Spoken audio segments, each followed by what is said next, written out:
सबसे पहले हमें इंट्रोडक्शन पढ़ना है, कंसेप्ट ऑफ इंश्योरेंस कंप्लीट करेंगे इस वीडियो में, और principle of insurance. The three concept we are discovered in this video. The first thing is what is insurance. Basically insurance, it is a contract between two person who are agreed to make a contract in which one party agrees to pay the agreed amount. ठीक है, the person who agree to pay, they are called insurer, and the person who gets the money to cover its loss, they were called insured. ठीक है, so it is a contract between the insurer and insured, ठीक है, in which the insurer are agree to pay some amounted या some agreed amount of money to the other party, which is called insured, to cover its loss caused due to the some uncertain event. Uncertain events, which is basically the event whose happening is all basically based on occurrence or non-occurrence of something. ठीक है, in consideration of regular payments. And what the regular payments? The regular payments are the premium. ठीक है, so insured have to giving a lit some amount of payment, regular payment, and specific period, for specific period, which is called premium. And for that the other company, like insurance company, which were the insurer, give a lump sum amount for the cover the loss due to the some uncertain event. ठीक है, तो it is a concept of insurance. Basically these are two type of insurance. सबसे पहला life insurance, दो contract category में बांटा गया है इंश्योरेंस को, लाइफ इंश्योरेंस में और अपना जनरल इंश्योरेंस में. ठीक है, लाइफ इंश्योरेंस और जनरल इंश्योरेंस. अच्छा, उसके बाद है देयर इज सम प्रिंसिपल जिसके ऊपर इंश्योरेंस का कॉन्ट्रैक्ट जो होता है वो बेस होता है, और ये एसेंशियल्स हैं, प्रिंसिपल्स हैं इंश्योरेंस के, जिसमें सबसे पहला जो इंश्योरेंस है वो मैं इस लाइन के हिसाब से नहीं पढ़ा रही, बट डेफिनेटली मैं थोड़ा उल्टा सीधा करूँगी सब. सबसे पहला जो मैं पढ़ूँगी which is the principle of utmost good faith. The principle of utmost good faith. तो the principle of utmost good faith जो होता है ना, they were also called principle of एब्रिमा फाइट्स. आई डोंट नो क्या किस तरीके से उसको जो है प्रोनाउंशिएट करते हो, बट इट वॉज ना बेसिकली जिसका नाम जो है वो ये है principle of utmost good faith. तो in the principle of utmost good faith, it is a principle जिसके अंदर it is important by both of the party, जो इंश्योरर हो या इंश्योर्ड हो, उन दोनों का it is important to disclose all facts by which is related to the अपना हमारा अमाउंट. ठीक है, तो disclosure of fact bye all of the party, दोनों पार्टीज के द्वारा डिस्क्लोजर होना ज़रूरी है, और उन सब चीज़ों का जो कि इम्पॉर्टेंट है which is related to the contract. ठीक है, it should be done the good faith, और ये जो हमारा जो डिस्क्लोजर है वो ज़रूरी होना, गुड फेथ में होना ज़रूरी है, और ये एप्लीकेबल होता है दोनों पार्टीज़ को.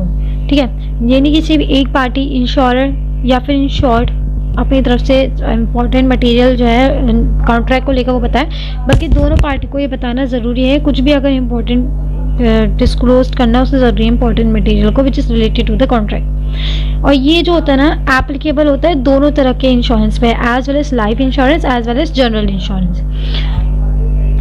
दूसरा है principle of proximate cause. Principle of proximate cause, इसके अंदर only those perils which are mentioned in the policy should be covered. ठीक है, देखो जिस चीज़ से रिलेटेड हमने पॉलिसी बनाई है, जिस चीज़ से भी रिलेटेड हमने कॉन्ट्रैक्ट बनाया, सिर्फ उसी पेरिल मतलब होता है हादसा, उसी हादसे को कवर करने के लिए इंश्योरेंस कंपनी, अदर कंपनी जिससे भी आपने इंश्योरेंस लिया वो आपको पैसा देगी, उससे अलग किसी चीज़ को कंपनसेट नहीं करेगी. They were only compensate for only those perils या those laws which are stated in the contract. ठीक है, लेकिन it is not being used in the case of life insurance. ये सिर्फ जनरल इंश्योरेंस में जो है एप्लीकेबल होगा.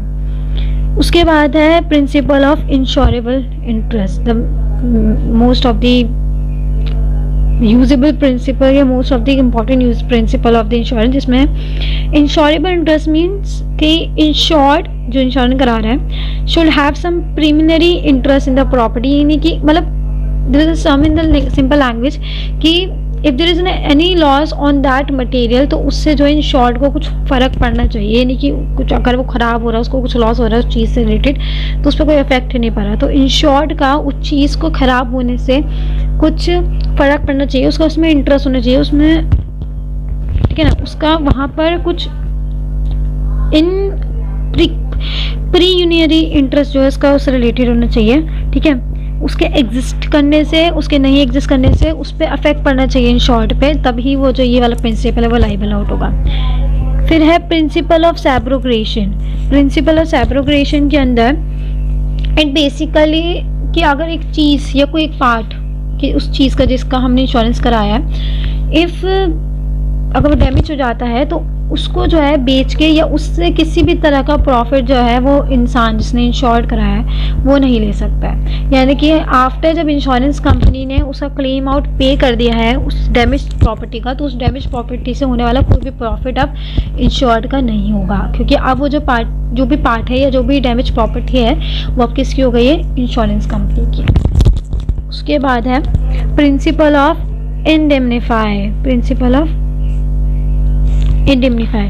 Principle of indemnify means in this we can say that कि जिस कंडीशन में जो चीज़ थी उसको उसी कंडीशन में वापस लाना है। यानी कि जैसे कि देयर इज अ कार और डैमेज के बाद वो ख़राब हो गई है, तो कम से कम इतना जो है इंश्योरेंस कंपनी को, जिससे भी आपने इंश्योरेंस कराया इंश्योरर, वो उसको उस सेम कंडीशन में ले आए जैसे वो पहले थी, लॉस होने से पहले वो जिस कंडीशन में थी उस कंडीशन में लाए, इतना उसे कंपनसेट करना ज़रूरी है, ठीक है। तो इट इज़ है ना प्रिंसिपल ऑफ इंडेमनीफाई। फिर है principle of contribution. Principle of contribution यानी कि अगर एक इंसान है उसने 2-3 जगह से अलग अलग इंश्योरेंस कंपनी से इंश्योरेंस करा रखा है ऑफ द सेम थिंग, एक ही स्पेसिफिक चीज़ का उन्होंने 3 जगह से इंश्योरेंस करा रखा, 4 जगह से इंश्योरेंस करा रखा है, तो उसका जो क्लेम होगा वो हर किसी से अलग अलग नहीं मांग सकता, बट या तो उसे कंट्रीब्यूशन में मिल जाएगा तीनों कंपनी से, या एनी वन ऑफ देम जो पे कर देगी, तो अनदर जो होंगी वो लाइबल नहीं होंगे उसे वापस पे करने के लिए, ठीक है। फिर है प्रिंसिपल ऑफ लॉस मिनिमाइजेशन, इसे प्रिंसिपल ऑफ मिटिगेशन भी कहते हैं। In this the important language to be take a reasonable step to minimize the loss, यानी कि मिनिमाइज लॉस करने के लिए you have to take some reasons, ठीक है। आपको ऐसा नहीं है कि हो रहा है लॉस तो होता रहे, नहीं, you have to take a minimize करने के लिए you have to take some steps.